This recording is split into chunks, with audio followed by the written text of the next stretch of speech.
रामेछाप को फेसबुक पेजबाट यहाँलाई यो प्रत्यक्ष प्रसारण देखाइरहेको छु म। दुःखका साथ भन्नुपर्छ, आज बिहान काठमाडौँबाट मन्थलीतर्फ आउँदै गरेको अरनीको यात्रुवाहक बस यो त्रिवेणी मन्दिर नजिकै एउटा डिलबाट तामाकोशी नदीमा दुर्घटनाग्रस्त भएको छ र ठुलो सङ्ख्यामा हाताहाती भएको यहाँ मैले अपडेट गराउनु पर्ने बाध्यात्मक अवस्थामा छु। विशेष गरी यो तामाकोशी नदीमा यो ठ्याक्कै धेरैले मसानटार भने पनि यो ठाउँ त्रिवेणी मन्दिर नजिकै, त्रिवेणी मन्दिरको अग्रस्थान यो जहाँ सुनकोशी नदी र तामाकोशी नदी एक आपसमा यो मेल खाने ठाउँ हो। यति बेला नेपाल प्रहरी, सशस्त्र प्रहरी लगायतको टोली यहाँ उद्धारमा देखिन्छ।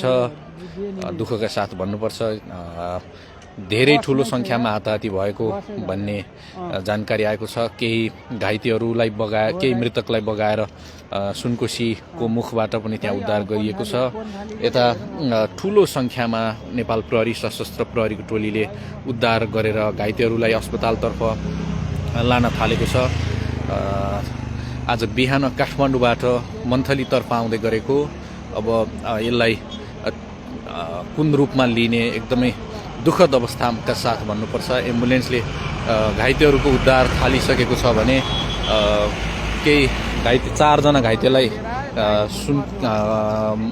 खुरकोट स्थित सामुदायिक अस्पतालमा उपचारको लागि त्यहाँ पुर्याइएको छ, शुभजीवन अस्पतालमा। यहाँ नेपाली सेनाको टोली, सशस्त्र प्रहरीको टोली, नेपाल प्रहरी उद्धारमा खटिएको छ।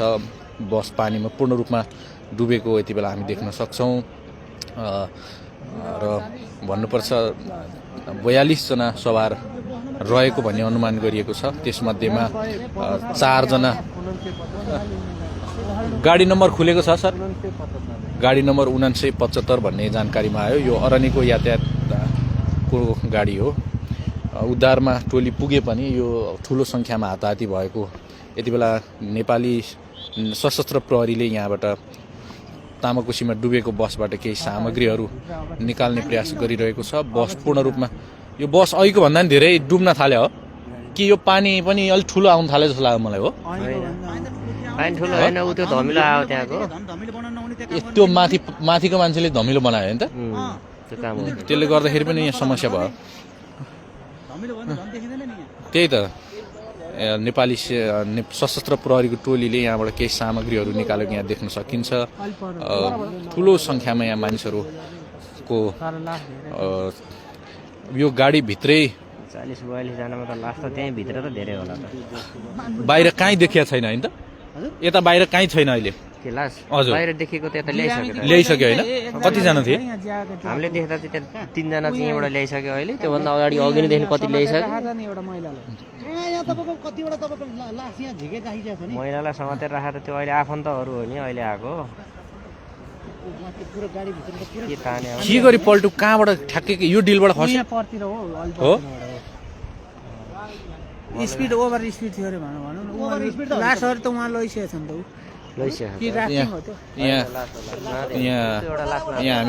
यहाँ हामी देख्न सक्छौँ यसरी यहाँ सब जो डेथ भइसकेको छ उनीहरूलाई यसरी नेपाल प्रहरीले एउटा बाटो हुँदै उसलाई लगिरहेको छ। ठुलो सङ्ख्यामा यो दुःखद अपडेट गराउनु पर्ने बाध्यता छ यहाँहरूलाई। रामेछाप को फेसबुक पेजबाट यो लाइभमा यति बेला हामी यो डिलमा ठ्याक्कै तपाईँले यो ठाउँ पत्ता लगाउने जहाँ अहिले चाहिँ पुल निर्माणको काम धेरै लामो समयदेखि अलपत्र परिरहेको छ, त्यहीको ठ्याक्कै अलिकति ओल्लो ठाउँमा यहाँ नजिकै धेरैले चाहिँ यसलाई मसानटार भनेर बाहिर सार्वजनिक गरिएको पाइन्छ। यो तर त्रिवेणी मन्दिर नजिकै हो। दुःखका साथ भन्नुपर्छ, टोलीले अहिले केही उद्धारको प्रयासहरू गरिरहेको हामी देख्न सक्छौँ।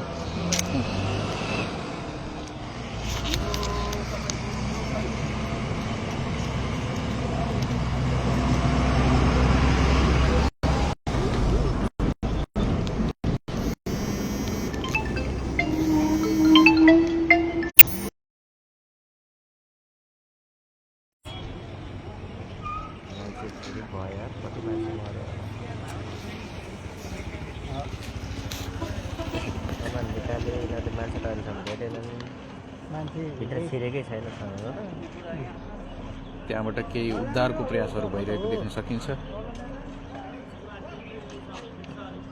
प्रहरीको टोलीले त्यहाँ सामग्री भन्दा बाहेक अरू केही निकालेको देखिँदैन है। सामान मात्रै निकालिरहेको केही सामान मात्रै निकालिरहेको छ। भित्र छिरेकै छैन अहिले मान्छे अब छिर्दै छ।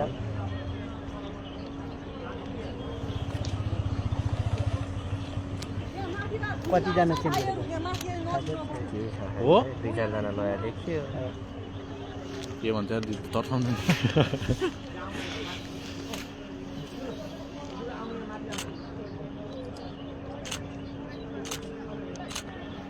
जेसीबी ल्याएर उहाँबाट स्वाट्टा भुसाएर त्यो जेसीबीले तान्ने नै हुन्छ यार। तपाईँ मन्थलीमै हो? ए यहाँ त बस पल्टेर त पुरै गएछ नि त कोसीमा है।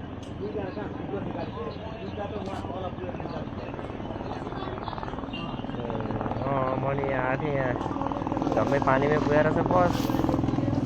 त्यो भर अब यहाँ मरेको मान्छेहरू उता बाहिरको त देखिएको त यहाँ निकालिसक्यो। अब त्यो बसभित्रको निकाल्नलाई लाग्दैछन्। बाहिर बगेको नि छ त्यो माथिको पानीले लास त खोइ यहाँ अहिले हामी आइकन त एउटा मात्रै लिएर गएको देखियो। अरू चाहिँ घाइते हुन् कि अब सबै यहाँ एम्बुलेन्समा हालेर हस्पिटल ल्याएछ। अब त्यो के घाइतेहरू नै सबै अब के नाजुक अवस्थै होला। ए ल ल ल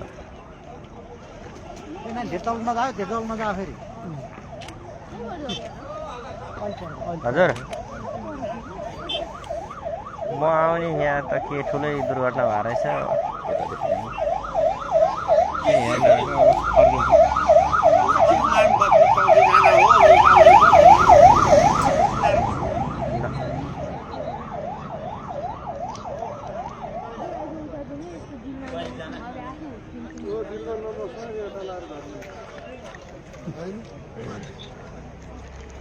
खोइ त तिनीहरू केही पनि नलिकन फेरि त्यति होइन गइहाल्छन् नि फेरि उतापट्टि के लगेको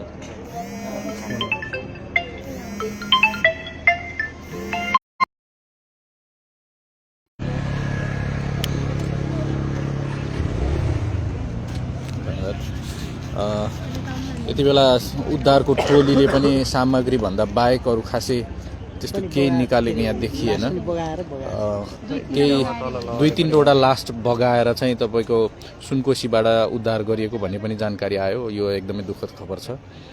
केही मृतकहरूलाई प्रहरीको टोलीले उद्धार गरेर यो उनीहरूले निकालेर पर लगेको देख्न सकिन्छ भने यति बेला यहाँ सामग्रीहरू केही त्यहाँ बोरा लगायतको के सामग्रीहरू देखिन्छ। यहाँ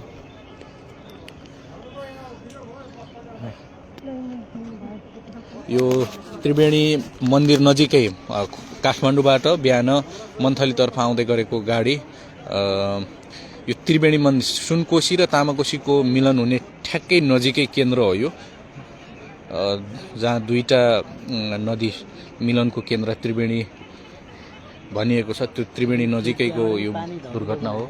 यति बेला तपाईँलाई देखाउनु पर्ने बाध्यात्मक अवस्था छ। यहाँ ठुलो सङ्ख्यामा मन्थलीबाट सुरक्षा उद्धार निकाय र जो बसमा सवार छन् उनीहरूका आफन्त भएसम्म पनि यो टोली यहाँ आएको देख्न सकिन्छ। केही सामग्रीहरू तामाकोसीमा यसरी तैरिरहेका छन् देख्न सकिन्। त्यहाँ अहिले घाइते मृतक कति भए के भयो भन्नेसम्म अहिलेसम्म केही पनि थाहा पाउन सकिरहेका छैनौँ। केही मृतक 3 जनालाई मात्र यहाँबाट लगेर देखिएका छौँ भने काठमाडौँबाट 42 जना यो गाडीमा चढेको भन्नेसम्मको जानकारीमा आएको छ। हामी सकेसम्म सत्य सूचनालाई लिने प्रयास गरिरहेका छौँ। अहिले ठ्याक्कै केही घाइते 4 जनालाई चाहिँ सामुदायिक अस्पताल सुनकोशी अस्पताल यहाँ लगिएको भन्ने जानकारीमा आएको छ। अपडेट गराउने प्रयास गर्दैछौँ ramesartimes.com को फेसबुक पेजबाट।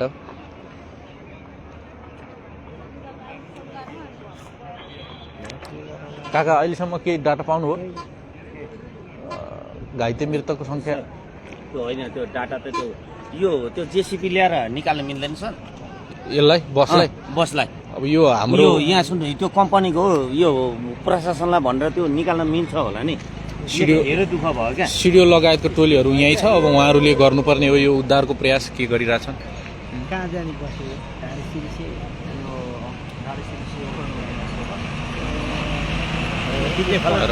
निकालेको यो गाडी नै निकाल्दै हुन्थ्यो क्या। जानकारीमा आएअनुसार यो गाडी काठमाडौँबाट ओखलढुङ्गातर्फ हिँडेको भन्ने कुरा बुझिएको छ। अरनिको यातायातको गाडी हो। यता पारी पनि हेर्दै हुनुहुन्छ धेरै ठुलो सङ्ख्यामा यहाँ मानिसहरू आउनु भएको छ। 1000 मिटर माथि अलिकति यो मोड छ नि मसानटार भन्छ भन्न चाहिँ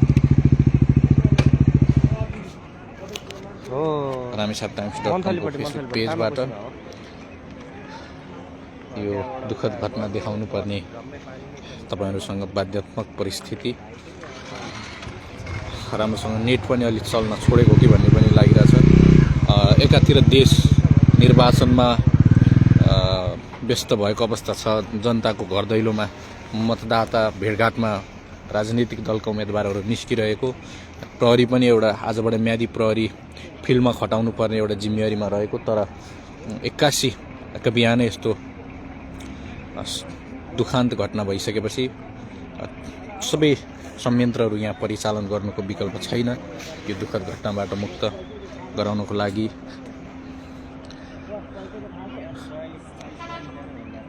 यहाँ तपाईहरु देख्नुहुन्छ प्रत्यक्ष प्रसारणमा रामेछाप टाइम्स.com को फेसबुक पेज।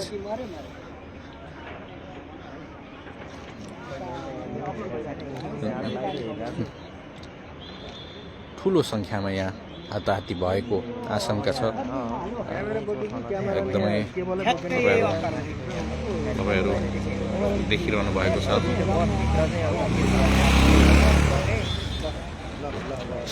सबै सुरक्षा निकायहरू पनि यहाँ खटिरहेका छन्। यति बेला उद्धारमा पनि यहाँ केही कठिनाइ, पानी भित्र बस छ। अब एउटा टोली मान्छे हराएको या बगाएको आशंकामा तल पुगिरहेको छ। दाइ अलिकति यो समय दिनु ल, म उहाँको देखाइदिन्छु। लाइभ भइरहेको छ।